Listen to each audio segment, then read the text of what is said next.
Golden diamonds Eramalloor Vadathala. Kochi കോടതിയിൽ additional ജില്ലാ കോടതി അനുവദിക്കണമെന്ന ആവശ്യം ഉന്നയിച്ചുകൊണ്ട് ഓൾ കേരള ലോയേഴ്സ് യൂണിയന്റെ നേതൃത്വത്തിൽ ഒപ്പുശേഖരണം നടത്തി. കൊച്ചി കോടതിയിൽ അഡീഷണൽ ജില്ലാ കോടതി അനുവദിക്കണമെന്ന ആവശ്യം ഉന്നയിച്ച് all India lawyers union Kochi unit കമ്മിറ്റിയുടെ നേതൃത്വത്തിൽ കോടതി സമുച്ചയത്തിൽ ഒപ്പുശേഖരണം നടത്തി. ജില്ലാ സെക്രട്ടറി കെ നാസർ ഉദ്ഘാടനം ചെയ്തു. ആസിഫ് കെ മുഹമ്മദ് അലി അധ്യക്ഷനായി. ഭാരതീയ നാഗരിക് സുരക്ഷാ സംഹിത പ്രാബല്യത്തിൽ വന്നതോടെ കൊച്ചിയിൽ ആകെയുള്ള അസിസ്റ്റന്റ് സെക്ഷൻ കോടതിയുടെ പ്രാധാന്യം നഷ്ടപ്പെട്ടു പോയിട്ടുള്ളതും കൊച്ചിയിലെ വിവിധ സ്റ്റേഷനുകളിൽ രജിസ്റ്റർ ചെയ്യപ്പെട്ട സെഷൻസ് കേസുകൾ എല്ലാം തന്നെ എറണാകുളം ജില്ലാ കോടതിയിൽ സമുച്ചയത്തിലേക്ക് കൈമാറ്റം ചെയ്യപ്പെട്ടിരിക്കുകയുമാണ്. ഇത് കൊച്ചി കോടതിയിൽ പ്രാക്ടീസ് ചെയ്യുന്ന അഭിഭാഷകർക്കും കേസുകളിലെ പ്രതികൾക്കും പരാതിക്കാർക്കും മറ്റ് സാക്ഷികൾക്കും ബുദ്ധിമുട്ട് നേരിടുന്നതാണ്. ആയതിനാൽ വിഷയത്തിൽ അടിയന്തര തീരുമാനം എടുക്കുന്നതിനു വേണ്ടി കേരള ഹൈക്കോടതി രജിസ്ട്രാർ ജനറൽക്ക് ഒപ്പുശേഖരിച്ച് നിവേദനം നൽകുമെന്ന് അധികൃതർ അറിയിച്ചു. ജോർജ് ജോസഫ്, മോൻസി ജേക്കബ്, ഹനീഷ് മനക്കൽ, OS രാമകൃഷ്ണൻ, അജീഷ് ബാബു, രാഖി ആന്റണി എന്നിവർ സംസാരിച്ചു.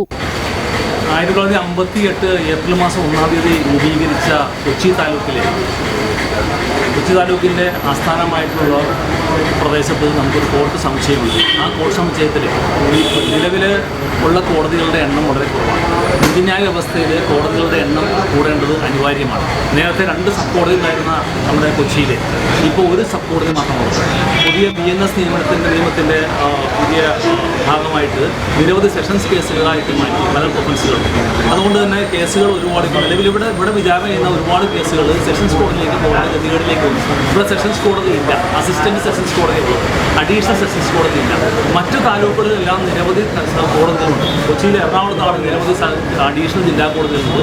മറ്റ് താലൂക്കുകൾ അപേക്ഷിച്ച് നോക്കിയാൽ കൊച്ചി താലൂക്കിലാണ് കോടതി ഇല്ലാത്തത്. അതുകൊണ്ട് അടിയന്തരമായിട്ട് ഒരു അഡീഷണൽ ജില്ലാ കോടതി കൊച്ചിയിൽ വരേണ്ടത് അനിവാര്യമാണ്. ഇതൊരു വക്കീലന്മാരുടെ പ്രശ്നമല്ല, ഇത് ഈ പ്രദേശത്തുള്ള മുഴുവൻ സമസ്ത ജനങ്ങളുടെയും വിഷയമാണ്. അതുകൊണ്ട് തന്നെ സമസ്ത ജനങ്ങളുടെയും വിഷയം ഏറ്റെടുത്തുകൊണ്ടാണ് ഓൾ ഇന്ത്യ ലോയേഴ്സ് യൂണിയന്റെ ഇവിടുത്തെ കമ്മിറ്റി ഈ ഒരു പരിപാടി ആസൂത്രണം ചെയ്തിട്ടുള്ളത്. അതിന് മുഴുവൻ ജനങ്ങളുടെയും സഹായ സഹകരണം ആവശ്യമാണ്. അഡീഷണൽ ജില്ലാ കോടതി മാത്രമല്ല ആവശ്യമായിട്ടുള്ളത്. ഒന്ന് ഫാമിലി കോടതി വരേണ്ട സമയം കഴിഞ്ഞു, പോക്സോ കോടതി വരേണ്ട സമയം കഴിഞ്ഞു, അതുപോലെ തന്നെ MACT കോടതി വരേണ്ട സമയം കഴിഞ്ഞു. ഈ കോടതികളെല്ലാം ഇല്ലാത്ത ഏക താലൂക്ക് ആലുവ കൊച്ചി താലൂക്കായി മാറി എന്നുള്ള ഒരു പ്രശ്നം കൂടി ഇതിൻ്റെ ഭാഗമായിട്ടുണ്ട്. ഈ വിഷയത്തിൽ ഏതെങ്കിലും ലോയേഴ്സ് യൂണിയൻ്റെ മാത്രമായിട്ട് ലേഖനം ചുരുക്കിയിട്ടാണ് മുഴുവൻ ജനവിഭാഗത്തെയും ഇവിടുത്തെ എല്ലാ രാഷ്ട്രീയ പാർട്ടികളെയും എല്ലാ ജനപ്രതിനിധികളെയും അഭിഭാഷക സംഘടനകളെയും മുഴുവൻ ആളുകളെയും ജനവിഭാഗത്തിൻ്റെ ആവശ്യമായി ഉയർത്തിക്കൊണ്ടുവരുന്നതിന് വേണ്ടി ഉടൻ തന്നെ MLAയുടെ നേതൃത്വത്തിൽ ഇവിടെ ജനകീയ ഒരു കമ്മിറ്റി രൂപീകരിക്കാനും അതിലൂടെ ഗവൺമെൻറ്റിൻ്റെയും ജുഡീഷ്യറിയുടെ ശ്രദ്ധയിൽ കൊണ്ടുവരാനാണ് ഈ ക്യാമ്പയിൻ ആലോചിച്ചിട്ടുള്ളത്. അതിൻ്റെ ആദ്യ പടിയാണ് രജിസ്ട്രാർക്ക് ഒപ്പുശേഖരണം ചെയ്യുന്നത്.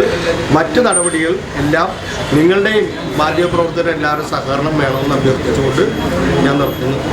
എന്നാൽ അന്നൊന്നും നമ്മൾ അതിനുവേണ്ടി ശ്രമിച്ചില്ല എന്നുള്ളത് വളരെ ദുഃഖകരമായ ഒരു വാർത്തയാണ്. ശരിക്കും ഇപ്പോഴാണ് ശരിക്കും 2024 ജൂലൈ 1-ാം തീയതി മുതൽ BNSS നിലവിൽ വന്നപ്പോൾ നമ്മളുടെ കൊച്ചിയിലുണ്ടായിരുന്ന അസിസ്റ്റന്റ് സെഷൻസ് കോടതി BNSS നിയമപ്രകാരം അത് ഇല്ലാതാവുകയും എന്നാൽ പകരം നമുക്ക് മജിസ്ട്രേറ്റ് കോടതി കൊണ്ട് മാത്രം ഇത്രയും 5-6 പോലീസ് സ്റ്റേഷൻ വരുന്ന പരിധിയിൽ മജിസ്ട്രേറ്റ് കോടതി കൊണ്ട് മാത്രം തൃപ്തിപ്പെടേണ്ട ഒരു സാഹചര്യത്തിലാണ് കൊച്ചി കോടതിയിലെ അഭിഭാഷകർ.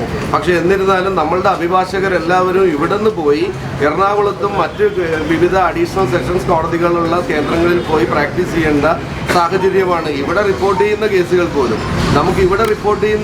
പോലും അവിടെ പോയി പ്രാക്ടീസ് ചെയ്യേണ്ട സാഹചര്യം നമുക്ക് ഒരിക്കലും വരേണ്ടതില്ല. കാര്യം 6 പോലീസ് സ്റ്റേഷൻ അധികാര പരിധി ഉള്ളപ്പോൾ ശരിക്കും 2 അഡീഷണൽ സെഷൻസ് കോടതി നമുക്ക് ആവശ്യമാണ്. നമുക്ക് വേണ്ടി ഒരു MACT കോടതി ആവശ്യമാണ്. നമുക്ക് വേണ്ടി ഒരു ഫാമിലി കോടതി ആവശ്യമാണ്. എല്ലാ താലൂക്ക് കേന്ദ്രങ്ങളിലും ഇപ്പം പറവൂരാണെങ്കിലും മൂവാറ്റുപുഴയിലാണെങ്കിലും പെരുമ്പാവൂരാണെങ്കിലും സെപ്പറേറ്റ് കുടുംബ കോടതികൾ അനുവദിച്ച സാഹചര്യത്തിൽ കൊച്ചിയെ മാത്രം എന്തുകൊണ്ട് ഇത്തരത്തിൽ അവഗണിക്കുന്നു എന്നുള്ളത് അഭിഭാഷകരുടെ ഒരു ഐക്യം തന്നെ, രാഷ്ട്രീയം നോക്കാതെയും മതം നോക്കാതെയും അഭിഭാഷകരുടെ ഒരു കടുത്ത ഐക്യം ഇതിനകത്ത് രൂപപ്പെടേണ്ടതുണ്ട്. എല്ലാ അഭിഭാഷകരും കൂടി നമുക്കിതിൽ ഒപ്പിട്ട് ഈ നിവേദനം ബോധിപ്പിക്കുന്നതിലോട്ട് വേണ്ടി എല്ലാവരുടെയും സഹായ സഹകരണങ്ങൾ ഉണ്ടാകണമെന്ന് പറഞ്ഞുകൊണ്ട് ഞാൻ നിർത്തുന്നു. കൊച്ചി സംസ്ഥാനത്ത് ആദ്യമായി കോടതികൾ സ്ഥാപിച്ചത് 5 മുനിസിപ്പൽ കോടതികളാണ് പഴയ കൊച്ചി സംസ്ഥാനത്ത് സ്ഥാപിച്ചത്. അതിൽ 5-ൽ 1 ഈ കൊച്ചിയിലാണ്, മട്ടാഞ്ചേരിയിലാണ് എന്ന് മനസ്സിലാക്കുന്നത്. അത്രയധികം ചരിത്ര കാലത്തിന് മുമ്പ്, കൊല്ലങ്ങൾക്ക് മുമ്പ് സ്ഥാപിക്കപ്പെട്ട ഒരു സ്ഥലത്ത്. അതുപോലെ തന്നെ മറ്റധികാരങ്ങളില്ലെങ്കിലും ശരി, സബ് കോടതിക്ക് മറ്റ് ജില്ലകളിലെ കീഴിലുള്ള സബ് കോടതിക്കുള്ളതിനേക്കാൾ കൂടുതൽ അധികാരമുണ്ടെങ്കിൽ, പണസംബന്ധമായിട്ടുള്ള കാര്യത്തിൽ അധികാരമുണ്ടെങ്കിലും നിയമപരമായിട്ടുള്ള മറ്റു അധികാരങ്ങളില്ല എന്ന് നാം മനസ്സിലാക്കണം. News bureau, Palluruthy.